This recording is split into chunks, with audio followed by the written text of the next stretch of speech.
Hello, this is Cityscape, a regular vodcast featuring people, places, and ideas that impact Livonia. I'm Dan West with the Livonia Chamber of Commerce. The operational disruptions with COVID-19 outbreak has been a challenge for many businesses. However, there are some local businesses that have kept busy.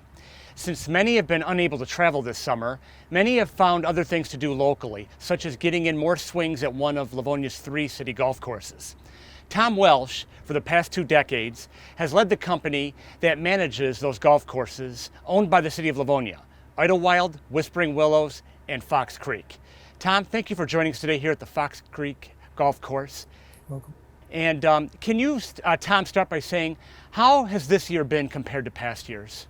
Well, I think like every other business, it's been a kind of a roller coaster of a year. We started with basically nothing and without golf and without golf carts for some part of the time, and then all of a sudden, with people being home and working from home, then all of a sudden we got golfers everywhere. So it's been kind of an unusual year for us in that our business is usually pretty steady and usually dictated by the weather, but these conditions have forced us to rethink how we do our business. So it's been very interesting, and we've got a lot of help from the City of Livonia and from the Parks and Rec Department and the people that work for us in TJW Inc. that manages the golf course. So.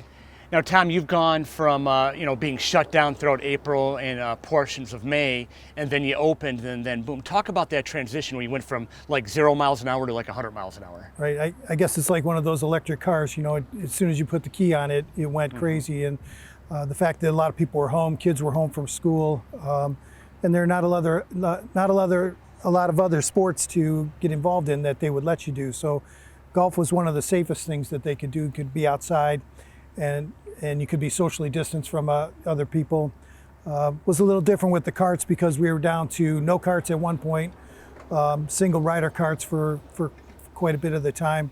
And then we went back to sort of normal operations with that. But trying to keep our golfers safe and the people that work with us safe was a big challenge for us, because something we were totally not used to. So had to rethink that and get some advice from other people in the city and outside the city to make sure we did it safely.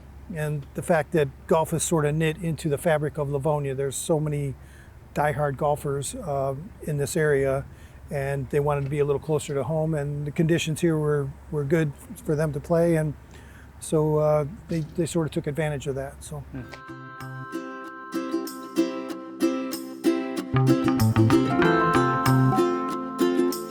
We are playing every Monday. It's a group of former high school people from Catholic Central and Detroit, and we do a birthday club here once a month, but we've decided to play golf every Monday. We were wondering what we were going to do and social distancing and all that, so we decided if people were interested to come out and play some golf. Definitely it's the most golf I've played since college, so probably already I've played 30 times.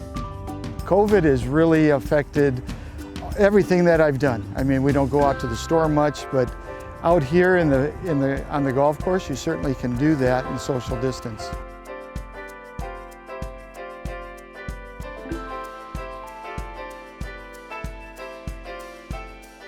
We are now joined by Ted Davis, who is the superintendent of Livonia Parks and Recreation. Ted, thanks for joining us. How rare is it to have a city of 36 square miles like Livonia to have 3 municipal golf courses? I think it's really rare, but Livonia has an embarrassment of riches when it comes to parks and recreation. We always have, whether it's 1,400 plus acres or 65 park sites, and obviously 3 18-hole municipal golf courses. And this year you're seeing the need for it again. We've had a record after being closed for March and April. We've had a record May, a record June, a record July, and I am pretty sure we're on pace to have a record August. And that's a testament to, of course, our residents making use of it, the high quality of recreational amenities we have. These 3 golf courses are jewels, and all are a little different.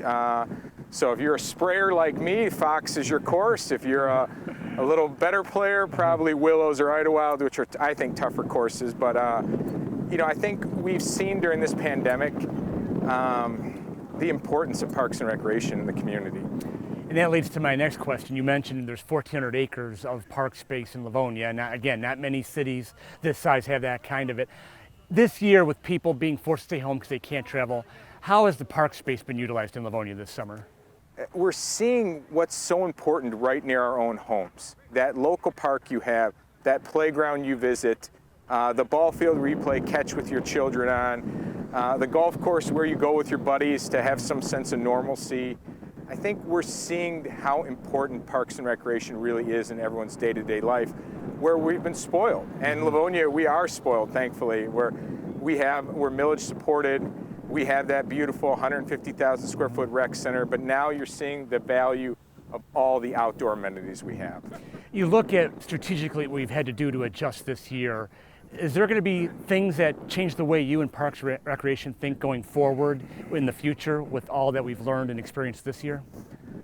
That's a great question. I think there will be. I think, again, what you're going to see is the increased importance in outdoor amenities. I don't want to say we've been reliant on our beautiful Jackie Kirksey Recreation Center, but I think we've been spoiled from a staff standpoint. I've reminded our staff, there are other places in the world that don't have a rec center. They do outdoor programming, people dress appropriately and show up. And I think that's what we're going to have to be more reliant on and more creative, where we've had this fallback position of the rec center, and we have been spoiled. And I think we're going to have to be a little more creative and think outside the box and look to even what some other communities do that aren't as fortunate as us to kind of reboot programming. But I think a lot of these things we're seeing are things that are going to stick with us for the foreseeable future. Great, Ted. Thank you. Thank you. And we thank all of you for watching this edition of Cityscape. We'll see you next time.